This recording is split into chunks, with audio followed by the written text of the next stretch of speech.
کیونکہ وہ ہمارا بھائی اور ہمارا خون ہے۔ اس کے بھائیوں نے اس کی بات مان لی۔ پھر وہ مدیانی سوداگر ادھر سے گزرے، تب انہوں نے یوسف کو کھینچ کر گڑھے سے باہر نکالا اور اسے اسماعیلیوں کے ہاتھ 20 روپے کو بیچ ڈالا، اور وہ یوسف کو مصر میں لے گئے۔ جب روبن گڑھے پر لوٹ کر آیا اور دیکھا کہ یوسف اس میں نہیں ہے تو اپنا پیرہن چاک کیا اور اپنے بھائیوں کے پاس الٹا پھرا اور کہنے لگا کہ لڑکا تو وہاں نہیں ہے، اب میں کہاں جاؤں؟ پھر انہوں نے یوسف کی کباہ لے کر اور ایک بکرا ذبح کر کے اسے اس کے خون میں تر کیا، اور انہوں نے اس کباہ کو بھجوا دیا۔ سو وہ اس کے باپ کے پاس لے اور کہا کہ ہم کو یہ چیز بڑی ملی ہے، اب تو پہچان کہ یہ تیرے بیٹے کی کباہ ہے یا نہیں۔ اس نے اسے پہچان لی اور کہا یہ تو میرے بیٹے کی کباہ ہے، کوئی برا درندہ اسے کھا گیا ہے۔ یوسف بے شک پھاڑا گیا۔ تب یعقوب نے اپنا پیرہن چاک کیا اور ٹاٹ اپنی کمر سے لپیٹا اور بہت دنوں تک اپنے بیٹے کے لیے ماتم کرتا رہا، اور اس کے سب بیٹے بیٹیاں اسے تسلی دینے جاتے تھے، پر اسے تسلی نہ ہوتی تھی۔ وہ یہی کہتا رہا کہ میں تو ماتم ہی کرتا ہوا قبر میں اپنے بیٹے سے جا ملوں گا۔ سو اس کا باپ اس کے لیے روتا رہا۔ اور یوسف کو وہ مصر میں لائے، اور پوتیفار مصری نے جو فرعون کا ایک حاکم اور جلداروں کا سردار تھا، اس کو اسماعیلیوں کے ہاتھ سے جو اسے وہاں لے گئے تھے خرید لیا۔ اور خداوند یوسف کے ساتھ تھا، اور وہ اقبال مند ہوا اور اپنے مصری آقا کے گھر میں رہتا تھا۔ اور اس کے آقا نے دیکھا کہ خداوند اس کے ساتھ ہے، اور جس کا وہ ہاتھ لگاتا ہے خداوند اس میں اسے اقبال مند کرتا ہے۔ چنانچہ یوسف اس کی نظر میں مقبول ٹھہرا، اور وہی اس کی خدمت کرتا تھا، اور اس نے اسے اپنے گھر کا مختار بنا کر اپنا سب کچھ سونپ دیا۔ اور جب اس نے اسے گھر کا اور سارے مال کا مختار بنایا تو خداوند نے اس مصری کے گھر میں یوسف کو بہت برکت بخشی، اور اس کی سب چیزوں پر جو گھر میں اور کھیت میں تھی خداوند کی برکت ہونے لگی، اور اس نے سب کچھ یوسف کے ہاتھ میں چھوڑ دیا، سوا روٹی کے جسے وہ کھا لیتا تھا۔ اسے اپنی کسی چیز کا ہوش نہ تھا، اور یوسف خوبصورت اور حسین تھا۔ ان باتوں کے بعد یوں ہوا کہ اس کے آقا کی بیوی کی آنکھ یوسف پر لگی، اور اس نے اسے کہا کہ میرے ساتھ ہم بستر ہو، لیکن اس نے انکار کیا، اور اپنے آقا کی بیوی سے کہا کہ دیکھو، میرے آقا کو خبر بھی نہیں کہ اس گھر میں میرے پاس کیا کیا ہے، اور اس نے اپنا سب کچھ میرے ہاتھ میں چھوڑ دیا ہے۔ اس گھر میں مجھ سے بڑا کوئی نہیں، اور اس نے تیرے سوا کوئی چیز مجھ سے باز نہیں رکھی، کیونکہ تو اس کی بیوی ہے۔ سو بھلا میں کیوں ایسی بڑی بدی کروں اور خدا کا گناہ گار بنوں؟ اور ہر چند روز یوسف کے سر ہوتی رہی، پر اس نے اس کی بات نہ مانی کہ اس سے ہم بستر ہونے کے لیے اس کے ساتھ لیٹے۔ اور ایک دن یہ ہوا کہ وہ اپنا کام کرنے کے لیے گھر میں گیا، اور گھر کے آدمیوں میں سے کوئی بھی اندر نہ تھا۔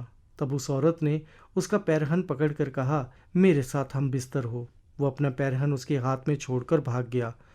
تو اس نے اپنے گھر کے آدمیوں کو بلا کر ان سے کہا دیکھو، وہ ایک کو ہم سے مذاق کرنے کے لیے ہمارے پاس لے آیا، مجھ سے ہم بستر ہونے کو اندر گھسایا، اور میں بلند آواز سے چلانے لگی۔ جب اس نے دیکھا کہ میں زور زور سے چلا رہی ہوں تو اپنا پیرہن میرے ہی پاس چھوڑ کر باہر بھاگ گیا۔ جب اس کے آقا نے اپنے بیوی کی وہ باتیں جو اس نے سے کہیں سنی کہ تیرے غلام نے میرے ساتھ ایسا کیا، تو اس کا غضب بھڑکا، اور یوسف کے آقا نے اس کو لے کر قید خانے میں جہاں بادشاہ کے قیدی بند تھے ڈال دیا۔ لیکن خداوند یوسف کے ساتھ تھا، اس نے اس پر رحم کیا اور قید خانے کے دروغہ کی نظر میں اسے مقبول بنایا۔ اور قید خانے کے دروغہ نے سب قیدیوں کو جو قید میں تھے یوسف کے ہاتھ میں سونپا، اور جو کچھ وہ کرتے اسی کے حکم سے کرتے تھے۔ اور قید خانے کا دروغہ سب کاموں کی طرف سے جو اس کے ہاتھ میں تھے بے فکر تھا، اس لیے کہ خداوند اس کے ساتھ تھا، اور جو کچھ وہ کرتا خداوند اس میں اقبال مندی بخشتا تھا۔ ہم نے آج جو کچھ سیکھا اس کا خلاصہ یہ ہے کہ یوسف نے سچائی کو پسند کیا اور بدکاری کو ناپسند۔ اس نے گناہ کی لذت اٹھانے کی بجائے قید خانے کی مصیبتیں برداشت کرنا زیادہ بہتر جانا۔ یہی وجہ تھی کہ جب اس کے آقا کی بیوی بد نیت ہوئی اور اس نے یوسف کو حرام کاری کی دعوت دی تو یوسف نے انکار کیا اور کہا میں کیوں ایسی بڑی بدی کروں اور خداوند کا گنہگار بنوں۔ یوسف کو معلوم تھا کہ خدا کی خدمت اور گناہ کی زندگی ایک ساتھ نہیں رہ سکتے۔ یوسف نے اپنا دل خدا کو دے دیا تھا، اس لیے وہ نیکی سے پیار کرتا تھا اور بدی سے نفرت۔ اپنے جد امجد حضرت ابراہیم کی طرح یوسف کا بھی ایمان تھا کہ خدا نے دنیا کے نجات دہندے کا وعدہ کیا ہوا ہے، اور وہ نجات دہندہ ہر بنی آدم کے گناہ کی خاطر جان دے گا۔ اس ایمان کی بدولت خدا نے یوسف کے گناہوں کو معاف کر دیا، اور اس کے دل کے اندر وہ قوت اور وہ آرزو بھر دی جو اس بدکار دنیا میں گناہ پر غالب آئے اور راست بازی کی زندگی گزارے۔ خدا حضرت یوسف کے ساتھ ساتھ چلتا تھا کیونکہ یوسف خدا کے ساتھ ساتھ چلتا رہا۔ یوسف نے گناہ کی زندگی کے مزے نہ لوٹے کیونکہ اس نے اپنا دل خدا کو دے رکھا تھا۔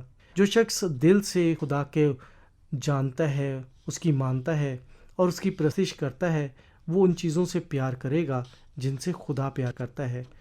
خدا کا کلام یہی بتاتا ہے کہ کوئی آدمی دو مالکوں کی خدمت نہیں کر سکتا، کیونکہ یا تو ایک سے دعوت رکھے گا اور دوسرے سے محبت، یا ایک سے ملا رہے گا اور دوسرے کو ناچیز جانے گا۔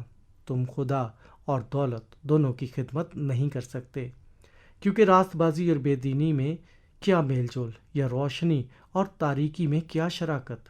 خدا نور ہے اور اس میں ذرا بھی تاریکی نہیں۔ اگر ہم کہیں کہ ہماری اس کے ساتھ شراکت ہے اور پھر بھی تاریکی میں چلیں تو ہم جھوٹے ہیں اور حق پر عمل نہیں کرتے۔